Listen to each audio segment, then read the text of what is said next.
So, everybody on my channel has had a narc relative or a narc parent. A lot of people have had narc parents, right? Narcissistic parents. Grew up with narcissistic parents. Been around other narcissistic people. But I wanted to talk about the gift that these narcissistic people give to us in our lives. Because as bad as narcissistic people are, as bad as these sociopaths are, these sadistic, personality disordered sociopaths are, they have given us one gift. Excuse me, I'm on very little sleep right now doing this video.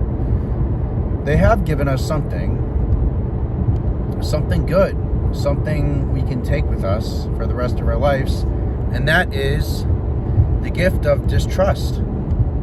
The gift of distrust, the gift of being suspicious, the gift of paying attention to actions rather than words. I think that's something that a lot of us have learned to do growing up with narcissistic parents. We have been lied to, we have been gaslit our entire lives by not only our narcissistic parents, by society, by friends, by family members, by people who we thought were close to us.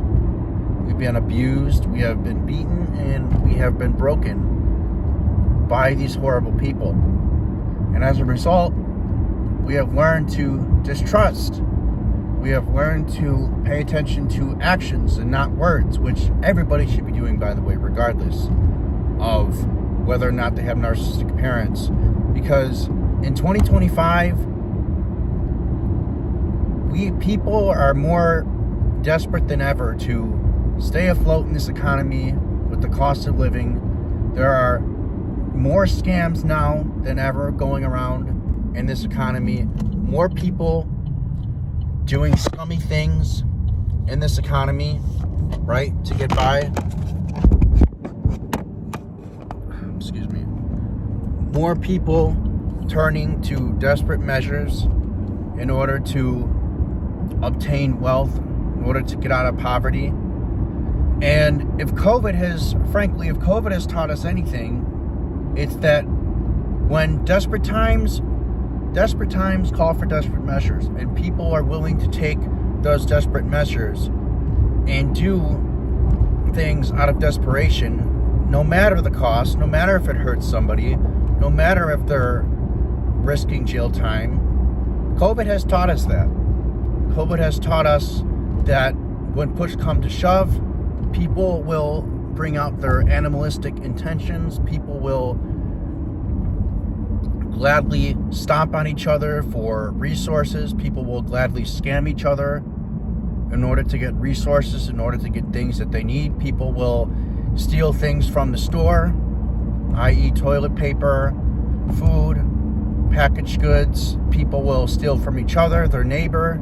People will lie in order to obtain power of some kind. When push comes to shove, the evil will come out of people. We saw that during COVID, and we're going to see it a lot more in these coming few years as we get to 2030, and as the economy completely collapses on itself, and it will completely collapse on itself. We are on the verge of a complete economic collapse in the U.S. right now. The prices of everything are going up. Stealing has increased. Dishonesty has increased. We're seeing more people with malignant and malicious intentions, more scams. I'm constantly getting scam calls multiple times a day from unknown numbers. I actually got a scam call, it was last week, from a number calling at 8:30 p.m. at night, pretending to be Comcast, trying to get information from me, trying to get my credit card information. So people in general have upped the ante since COVID. And these are just, even more reasons why to be distrustful of people.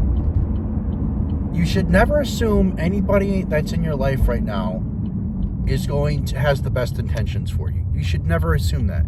always assume that people have wicked and evil intentions unless proven otherwise. Because we've seen, like I said, we've seen from COVID, we're seeing now that when push comes to shove, people's evil intentions, people's desperation will come to the surface. When the dog is backed into a corner, it will bite. And that's what we're seeing now. That's what we have seen during COVID. That's what we're seeing now. That's what we're going to continue to see as these prices continue to rise, as things get harder and harder economically, as there are fewer jobs left over, as there are more immigrants taking jobs, as there are more AI taking the jobs away, as the AI gets more advanced, as the government gets more corrupt, as Trump passes more tariffs in different countries to raise the prices of our products. This is going to continue. So guys, in conclusion, don't think dishonesty, in conclusion, do not think that your distrust of people is a bad thing. Your distrust of people is a good thing. And if it's not a good thing, think of it this way. It helped you this much. It's helped keep you alive. It's helped keep you alive. It's kept you alive for this long. And most importantly, it's helped you recognize and understand that your parents are narcissists. That your parents aren't going to change. That this personality disorder only gets worse with time. And that you need to cut your losses. And if you haven't cut your losses already, I highly recommend going no contact. But for those who haven't, at the very least, you should be patting yourself on the back for recognizing this, for seeing your parents for what they are, and saying, you know what, I'm putting boundaries. Maybe some of you for the very first time, I'm putting boundaries on this person or persons, people, if you want to call it. I'm setting boundaries. I'm not allowing this to happen anymore. And I'm putting my foot down. I'm taking care of me first, and I'm saying no to abuse. I recognize the abuse. I recognize the narcissism, and I'm taking a stand against it. Your distrust and your willingness to be open and suspicious of the intentions and motivations of other people has kept you alive this long, and it has boosted your knowledge. It has made you smarter, more intelligent, more willing to see things from a different perspective, more willing to open yourself up. Yes, the negative can be bad, but open yourself up to the negativity. See the negativity for what it is and work on making that negative situation more positive. So I hope that kind of explained things. I hope this video has helped you. Like this video if you like it. Put a comment down below. Let me know if you do have any more video recommendations you'd want me to do. And yeah, guys, until next time, it's been Deconstructing Narcissism. I'll see you in the next video. Take care.